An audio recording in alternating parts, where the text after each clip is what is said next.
ଏବେ ଯାଉଛି ମୁଁ ରାସ୍ତାରେ ଆଉ ବର୍ଷା ପକେଇଲାଣି ହେଲେ ବି ଚାଲିଛି ରାସ୍ତାରେ ଯେ ପର୍ଯ୍ୟନ୍ତ ରୁମ୍ ପହଞ୍ଚିନି ବର୍ଷା ଆସିଲେ ବି କିଛି କରିହେବନି ତ ସେମିତି ହିଁ ଠିକ୍ ଅଛି।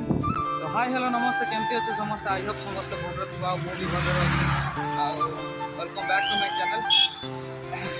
ତ ସେମିତି ହିଁ ଏବେ ଯାଉଛି ମୁଁ ବୁଲିବା ପାଇଁ ଯାଉଛି ଆଉ ସେମିତି ହିଁ ତ ଘରେ ରୁମ୍ରେ ଶୋଇ ମାନେ ବୋର୍ ଲାଗିଲା ବେଳକୁ ଆଉ ଦେହ ବି ଠିକ୍ ନାହିଁ, ଦେହ ଖରାପ ହେଇଯାଇଛି। ତ ଚଲାବୁଲା କଲେ ଟିକେ ଭଲ ଲାଗିବ, ତ ସେଇ ବାହାନାରେ ମୋର ବ୍ଲଗିଂ ବି ହେଇଯିବ। ତ ସେମିତି ହିଁ ଭିଡ଼ିଓରେ ବନି ରୁହନ୍ତୁ, ଆଗକୁ କ'ଣ ହେଉଛି ମୁଁ ଦେଖାଉଛି, ଠିକ୍ ଅଛି। ଆଉ ମୁଁ ଆଜି ଛୁଟିରେ ଥିଲି ତ ବୁଲିବା ପାଇଁ ଆସିଛି। ଦୋକାନକୁ ଆସିଥିଲି, ଦୋକାନରେ ଟିକେ ବସିଥିଲି ଆଉ ଚା ଟିକେ ପିଇଲି, ଏବେ ଯାଉଛି ରୁମ୍କୁ। ତ ସେମିତି ହିଁ ଭିଡ଼ିଓରେ ବନି ରୁହନ୍ତୁ। କାଲି ବି ମୋର ଛୁଟି ଥିଲା ଆଉ ଆଜି ବି ଛୁଟି କରିଦେଇଛି ମୁଁ ନିଜେ। ତ କାଲି ତ ମୋର ବ୍ଲଗ୍ ଆସିଲାନି, ତ ଆଜି ବ୍ଲଗ୍ ଆଣିବା ପାଇଁ ଚେଷ୍ଟା କରିଛି। ଆଉ ଆଜି ମୋ ପୁରା ଖରାପ ହେଇଯାଇଛି ତ ସେଥିପାଇଁ ମୁଁ ରେଷ୍ଟ ନେଉଛି ତ ଏବେ ଦୋକାନକୁ ଆସିଥିଲି, ଏବେ ଦୋକାନ ରୁମ୍କୁ ଯାଉଛି।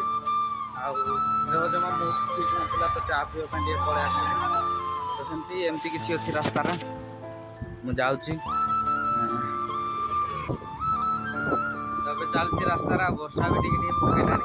ଆଜି ଦେଖିବା ପାଗ ହେଇଛି ଆଉ ଏବେ ଯାଉଛି ମୁଁ ରାସ୍ତାରେ ଆଉ ବର୍ଷା ପକେଇଲାଣି ହେଲେ ବି ଚାଲିଛି ରାସ୍ତାରେ ଯେ ପର୍ଯ୍ୟନ୍ତ ରୁମ୍ ପହଞ୍ଚିନି ବର୍ଷା ଆସିଲେ ବି କିଛି କରିହେବନି। ତ ସେମିତି ହିଁ ଠିକ୍ ଅଛି। ଆଉ ଏମିତି ମୋ ଫ୍ରଣ୍ଟ ପଟେ ନଜାରା ଅଛି, ଦେଖନ୍ତୁ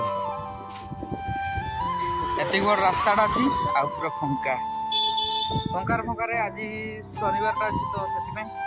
ଆଉ ବାକି ଦିନ ମଣ୍ଡେରୁ ଫ୍ରାଇଡେ ପର୍ଯ୍ୟନ୍ତ ପୁରା ଭିଡ଼ ଏଇ ରାସ୍ତାରେ, କାହିଁକିନା ସାମ୍ନାରେ IT କମ୍ପାନୀ ଗୁଡ଼ା ଅଛି ଆଉ IT କମ୍ପାନୀ ଅଛି ତ ସେଥିପାଇଁ ପୁରା ଭିଡ଼ ହେଇଥାଏ। ତ ଆଜି ପୁରା ଫାଙ୍କା ହେଇଛି ଆଉ ଆଜି ତ ଗାଡ଼ି ଫାଡ଼ି କିଛି ଠିଆ ହେଇନି ଆଉ ପବ୍ଲିକରେ ବି କ୍ରାଉଡ୍ ନାହିଁ। ସନ୍ଧ୍ୟାବେଳେ ପୁରା କ୍ରାଉଡ୍ ହେବ। ତ ସନ୍ଧ୍ୟାବେଳେ ଦେଖିବା ଯଦି ମୁଁ ଫ୍ରି ହୁଏ ମାନେ କ'ଣ ଦେହ ଠିକ୍ ନାହିଁ ତ ମୁଁ ଶୋଇବି, ଯଦି ଶୋଇପଡ଼ୁଥିବି ହେଲେ ସନ୍ଧ୍ୟାବେଳେ ଭିଡ଼ିଓ ବନେଇ ପାରିବିନି, ଆଉ ଯଦି ଶୋଇ ନଥିବି ତ ସନ୍ଧ୍ୟାବେଳେ ଭିଡ଼ିଓ ବନେଇବି। ତ ଦେଖିବା କ'ଣ ହେଉଛି। ସବୁ IT କମ୍ପାନୀର କାର୍ ଗୁଡ଼ା ଏଇ ପାର୍କିଂ ହେଇଥାଏ ଆଉ ପାର୍କିଂ ତାର ସେପଟେ ବି ପାର୍କିଂ ଦେଇଥାଏ। ତ ମାନେ ବାଉଣ୍ଡ୍ରିଟା ଏଠି ଅଛି, ବାଉଣ୍ଡ୍ରି ସେପଟେ ପାର୍କିଂ ଦେଇଥାଏ ତ ଏପଟେ ବି ଠିଆ କରିଥାନ୍ତି। ଆଉ ଏପଟେ IT କମ୍ପାନୀରେ ଜବ୍ କରୁଛନ୍ତି ମାନେ ତ ମିନିମମ୍ ସାଲେରୀ 1-2 ଲକ୍ଷ ଟଙ୍କା ଥାଏ।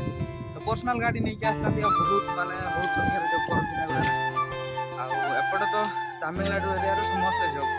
ଆମ ଓଡ଼ିଶାରେ ସିନା କିଛି ଡେଭଲପ୍ ହେଇପାରୁନି ବୋଲିକି ଆମେମାନେ ଏମିତି ତାମିଲନାଡୁରେ ଆସିକି କାମ କରୁଛୁ, କିନ୍ତୁ ତାମିଲନାଡୁ ଲୋକ ସବୁ ବିଜନେସମ୍ୟାନ୍ ଲୋକ IT କମ୍ପାନୀରେ ଜବ୍ କରୁଥାନ୍ତି ଆଉ ଗଭର୍ଣ୍ଣମେଣ୍ଟ ଜବ୍ କରୁଥାନ୍ତି। ସମସ୍ତେ ଅଧିକାଂଶ ଘର ମାନେ ଫ୍ୟାମିଲିର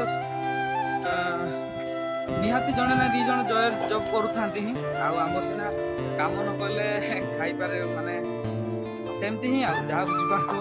ତ ସେମିତି ହିଁ ଆଉ ଏବେ ଯାଉଛି ମୁଁ ରୁମ୍କୁ ଆଉ ଏମିତି କିଛି ରାସ୍ତାରେ।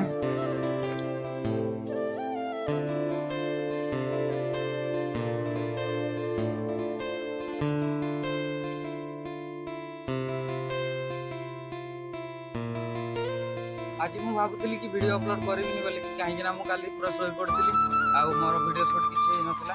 ତ ଫିର୍ ବି ମୁଁ ଚେଷ୍ଟା କରିଛି ଭିଡ଼ିଓ ଆଣିବା ପାଇଁ। ଆଉ ମୁଁ ୟୁଟ୍ୟୁବ୍ ଚ୍ୟାନେଲ୍ ଓପନ୍ କରିଛି ମାନେ ତ କଣ୍ଟିନ୍ୟୁ ଭିଡ଼ିଓ ଅପଲୋଡ଼ କରିବା ପାଇଁ ପଡ଼ିବ। ତ ସେମିତି ହିଁ ଛୋଟିଆ ହେଇଥିବ ଭିଡ଼ିଓଟା, କାହିଁକିନା ମୁଁ ଭିଡ଼ିଓ ଅପଲୋଡ଼ କରିବି ଡେଲି ଆଉ ଆପଣଙ୍କର ଭଲ ପାଇବା ସପୋର୍ଟ ନିହାତି ଦରକାର। ତ ଆଜି ତ ସେମିତି କିଛି ମାନେ କୁଆଡ଼େ ଯାଇପାରୁନି, ଦୋକାନ ଯାଇଥିଲି, ଦୋକାନରୁ ରିଟର୍ନ ଏବେ ଆସୁଛି। ଆଉ ତ ସେତିକି ହିଁ ମୋତେ ଭଲ ଲାଗୁନି। ତ ସେମିତି ହିଁ ଭଲ ପାଇବା ଦେଉଥାନ୍ତୁ ଆଉ ଲାଇକ୍ ସେୟାର କମେଣ୍ଟ ନିହାତି କରିବ। ଆଉ ଭିଡ଼ିଓଟି ଦେଖିଥିବାରୁ ଥ୍ୟାଙ୍କ ୟୁ ସୋ ମଚ୍। ଆଉ ଦେଖା ହେବ ନେକ୍ସଟ ବ୍ଲଗ୍ରେ। ଜୟ ଜଗନ୍ନାଥ।